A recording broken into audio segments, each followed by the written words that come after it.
প্রতিদিন মাছ মাংস একঘেয়েমিভাবে খেতে যখন ভালো লাগে না, ছোলার ডাল পটল আলুর এই দুর্দান্ত স্বাদের রেসিপিটি একবার বানিয়ে খেয়ে দেখতে পারেন। দুপুরে গরম ভাতে জাস্ট জমে যাবে। আসসালামু আলাইকুম ভাই বোনেরা, কেমন আছেন? আশা করি যে যার অবস্থানে বসে এই ভিডিওটা দেখছেন সবাই অনেক বেশি ভালো আছেন। আলহামদুলিল্লাহ, আমরাও বেশ ভালোই আছি। তাই কড়াইতে দিয়ে দিলাম সাদা তেল আর দিয়ে দিলাম আলু। তা প্রথমে আমি আলুটাকে লাল লাল করে ভেজে নিব। এখানে আমি সামান্য পরিমাণ হলুদের গুঁড়ো দিয়ে দিব আর লবণ দিয়ে দিব। এতে করে আলুর ভিতরে লবণটা খুব সুন্দর করে প্রবেশ করবে। ভিডিওর এই পর্যায়ে এসে যে সকল ভাই বোনেরা ভিডিওটা দেখা শুরু করছেন, প্লিজ ভাই বোনেরা একটা লাইক দিয়ে দিবেন শুরুতেই। আর এই রেসিপিটি আশা করি আপনাদের কাছে অনেক অনেক বেশি ভালো লাগবে। আর যদি ভালো লেগে থাকে তাহলে এই ছোট্ট চ্যানেলের পাশে থেকে যেতে পারেন। এই তো আলুটাকে আমি লাল লাল করে ভেজে নিয়েছি। এখন দিয়ে দিব পটল, কারণ পটলটা খুব অল্পতেই নরম হয়ে যায়, এজন্য আমি এই পর্যায়ে এসে পটলটাকে দিয়ে দিলাম।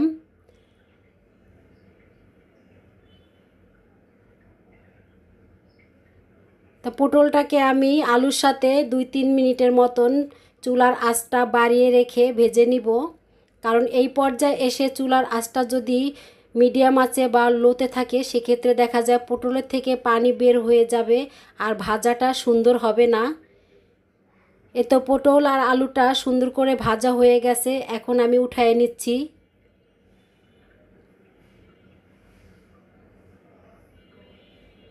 তা উঠানো হয়ে গেছে। ওই কড়াইতেই আমি দিয়ে দিলাম সাদা তেল, একটা শুকনো মরিচ মাছ বরাবর ছিঁড়ে দিয়ে দিছি, একটা তেজপাতা, একটা দারচিনির টুকরো, লং, এলাচ, গরম মশলাটা দিয়ে দিলাম আর গোটা জিরা দিয়ে দিলাম এখানে। তা যখন সুন্দর একটা ফ্লেভার আসবে ওই পর্যায়ে আমি দিয়ে দিব পেঁয়াজ কুচি। এখন নেড়ে চেড়ে এই পেঁয়াজটাকে আমি বাদামি করে ভেজে নিব।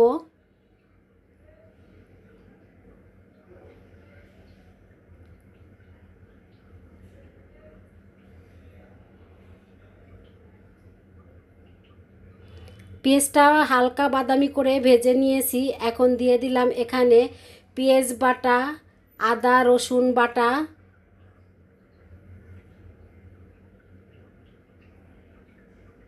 আর দিয়ে দিব এখানে কাঁচামরিচ বাটা। সব উপকরণগুলো আমি পরিমাণ মতন দিয়ে দিব, কারণ আমি যেই পরিমাণ এখানে সবজিটা রান্না করব সেই পরিমাণই এখানে আমি ব্যবহার করলাম। স্বাদ মতন লবণ দিয়ে দিলাম। এখন দিয়ে দিব হাফ চামচ পরিমাণ হলুদের গুঁড়ো, লাল মরিচের গুঁড়ো দিয়ে দিব 1 চামচ। ঝালটা যে যেরকম খান সেইভাবে দিয়ে নেবেন। ধইনা আর জিরা একসাথে আমার গুঁড়ো করা, তাই সেখান থেকে 1 চামচ পরিমাণ দিয়ে দিলাম। এখন আমি মশলাটাকে তেলের সাথে ভালো করে ভেজে নিব। সত্যি এই রান্নাটা খেতে দুর্দান্ত হয়ে থাকে, কারণ কয়েক মুঠো ছোলার ডাল আর পটল আলু দিয়ে এই রেসিপিটি যে এত মজা হয় না বানিয়ে খেলে বুঝতেই পারবেন না। একবার হলো বানিয়ে খেয়ে দেখবেন। আর আমরা তো প্রতিদিন মাছ মাংস কম বেশি খেয়ে থাকি, আর প্রতিদিন কিন্তু এই ধরনের মাছ মাংসগুলো খেতে ভালো লাগে না। তখন যদি ভিন্ন রকমের একটু রান্না করা হয় খেতে কিন্তু বেশ ভালোই লাগে। তা মশলাটাকে আমি প্রথমে তেলের সাথে ভালো করে ভেজে নিয়েছি। এখন আমি পানি দিয়ে দিলাম এখানে মশলাটা কষানোর জন্য আবার। তাই এভাবে নেড়েচেড়ে আমি ভালো করে 2-3 মিনিটের মতন মশলাটাকে কষিয়ে নিয়েছি আর মশলার গায়ে তেল ছেড়ে দিয়েছে। এই পর্যায়ে আমি দিয়ে দিব ছোলার ডাল। আর এই ছোলার ডালটাকে আমি 3-4 ঘন্টার মতন ভিজিয়ে রেখে দিয়েছিলাম। এতে করে এই ছোলার ডালটা খুব সহজে সিদ্ধ হয়ে যাবে পটল আলুর সাথে। এটা আলাদা করে আর সিদ্ধ করার প্রয়োজন হবে না। তো এভাবে আমি ছোলার ডালটাকে মশলার সাথে 2-3 মিনিটের মতন ভালো করে ভেজে নিয়েছি। এই তো ভাজা হয়ে গেছে। এই পর্যায়ে এখন দিয়ে দিব আমি ভেজে রাখা আলু পটলগুলো।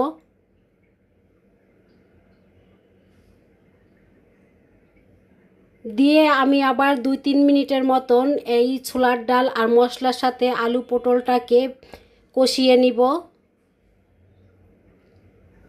রেসিপিটি যদি ভালো লেগে থাকে তাহলে একটা লাইক দিয়ে আমার এই ছোট্ট চ্যানেলের পাশে থেকে যেতে পারেন।